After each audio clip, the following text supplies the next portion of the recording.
नाला मैम, होता ये है नॉर्मली कि स्टूडेंट याद करने की कोशिश करते हैं डिफरेंट टॉपिक्स को, लेकिन वो भूल जाते हैं। ठीक है, तो ऐसे क्या ट्रिक है कि आप शॉर्ट टाइम में तैयारी करना चाह रहे हैं तो आपको वो याद भी रहे और आप एग्जाम में भी अच्छे से लिख पाएं? देखिए, जो अभी मैं 2-3 सवालों के जब जवाब दिए तो मैं बार-बार एक बात कर रही हूँ कि आपने कॉन्सेप्ट्स को रिलेट करना है। आप जब समझ के चीज़ को पढ़ते हैं ना, तो अगर मैं फॉर एग्ज़ाम्पल मैं ऐसे लिखने बैठी हूँ डेमोक्रेसी के ऊपर। डेमोक्रेसी चूँकि बहुत ज़्यादा हॉट टॉपिक है, तो इसलिए वो ज़हन में आ जाता है जब भी हम ऐसे की बात करते हैं। अब डेमोक्रेसी के अंदर जब आप लिखने बैठे हैं, तो आपने उसके ऊपर रटे रटाए फैक्ट्स नहीं लिखने।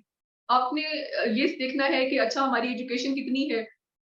फ़ौरन आपके ज़हन में बात आएगी कि अच्छा एजुकेशन लेवल ही नहीं है, तो लोग क्या वोट डालेंगे जब उनको अवेयरनेस ही नहीं है। एजुकेशन पे आप आएँगे, उसी से आप अवेयरनेस को रिलेट करेंगे।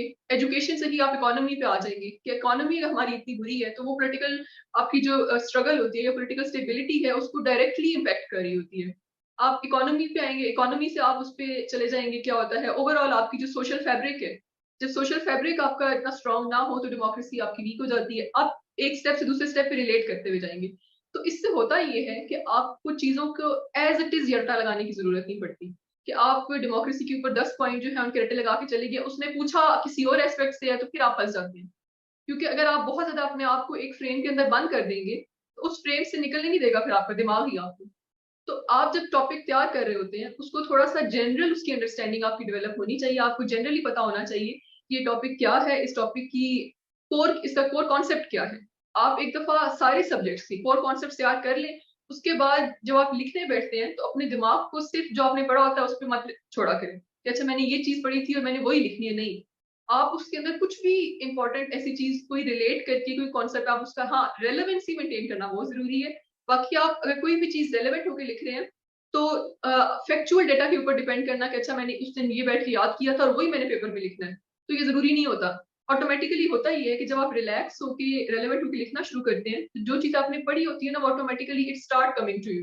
मतलब आप जब रिलैक्स हो जाते हैं, आपने प्रैक्टिस की हुई होती है रिटन, और रिटन प्रैक्टिस में ज़रूरी होता है आपकी जो रिवीजन है, उसमें ये ज़रूरी है कि जब आप एक टॉपिक तैयार कर रहे हैं, तो आपने उस टॉपिक को एक दफ़ा बड़े अच्छे तरीके से उसको तैयार कर लिया, आपने उसके डिफरेंट एस्पेक्ट्स को, आपने सोशल एस्पेक्ट देख लिया, आपने उसकी इकोनॉमी देख ली, आपने उसका एनवायरमेंटल एस्पेक्ट देख लिया, 5-6 एस्पेक्ट्स निकाल लें, उससे उस टॉपिक को समझ लें, आपने उसकी रिटन प्रैक्टिस कर ली, उसके ऊपर पास्ट पेपर से क्वेश्चन निकाले, उनको लिख के देखें। जब आप लिख के प्रैक्टिस करते हैं, तो फिर आपको पता चलता है कि आपके पास खुद इन्फॉर्मेशन कितनी है। और जो इन्फॉर्मेशन आप उस टाइम पे रिटेन नहीं कर पा रहे, वो आपको उसी टाइम समझ आ जाएगा कि अच्छा यहाँ पे मुझे प्रॉब्लम होती है, ये चीज़ पेपर अटेम्प्ट करते हुए मेरे ज़हन से स्किप होती है, तो उसको मार्क कर लें कि अच्छा इसको मैंने 2-3 दफ़ा और रिवाइज़ करना है। उसको रिवाइज़ कर लें, अगली दफ़ा दोबारा जब आप टॉपिक लिखने बैठेंगे, आपको क्वेश्चन आपने उस टाइम फ्रेम के अंदर क्वेश्चन अटेम्प्ट करना होता है कि अच्छा अब मैं बैठ रही हूँ, मैंने करंट अफेयर्स का क्लाइमेट चेंज के ऊपर एक क्वेश्चन अटेम्प्ट करना है, मैंने क्लाइमेट चेंज को 1 हफ्ता पहले कवर किया था, रिवाइज़ किया था, अभी मैं बैठ रही हूँ पेपर देने के लिए। तो मैं स्टॉप वॉच लगा लूँगी 45 मिनट्स की या 35 मिनट्स की कि मैंने इसमें क्वेश्चन अटेम्प्ट करना है। तो रैंडमली क्वेश्चन पिक करें और जो आपने पहले पढ़ा हुआ था, आप कॉन्फिडेंटली क्वेश्चन अटेम्प्ट करने की कोशिश करें। जहाँ पर आपको लगेगा ना कि अब ये चीज़ मेरे मतलब मुझे कुछ रिकॉल नहीं हो रहा, तो या मैंने पढ़ा नहीं था, तो उसको रिवाइज़ करें और जो आपको लगता है कि ऐड करना है, वो उसी टॉपिक के साथ ऐड करें। ये प्रैक्टिस जब आप एंड तक पेपर तक लेकर जाते हैं ना, तो पेपर के अंदर आपका न्यू क्वेश्चन्स को अटेम्प्ट करने का डर खत्म हो चुका होता है। बेसिकली मेमोरी का प्रॉब्लम ये होता है कि अगर आप बहुत ज़्यादा एंग्ज़ायटी में हैं, आप बहुत डरे हुए हैं ना, तो फिर तो आपकी कोई चीज़ रिकॉल होगी नहीं।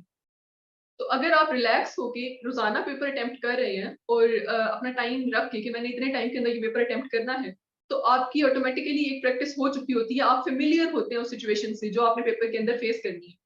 तो एक चीज़ कि आपकी कॉन्सेप्चुअल क्लैरिटी, दूसरी ये कि जो फैक्ट्स बहुत ज़्यादा इम्पोर्टेंट है उनको तैयार कर लें, उनको लिख लें और तीसरी इम्पोर्टेंट चीज़ ये है कि आपने उसको लिखने की प्रैक्टिस करनी होती है।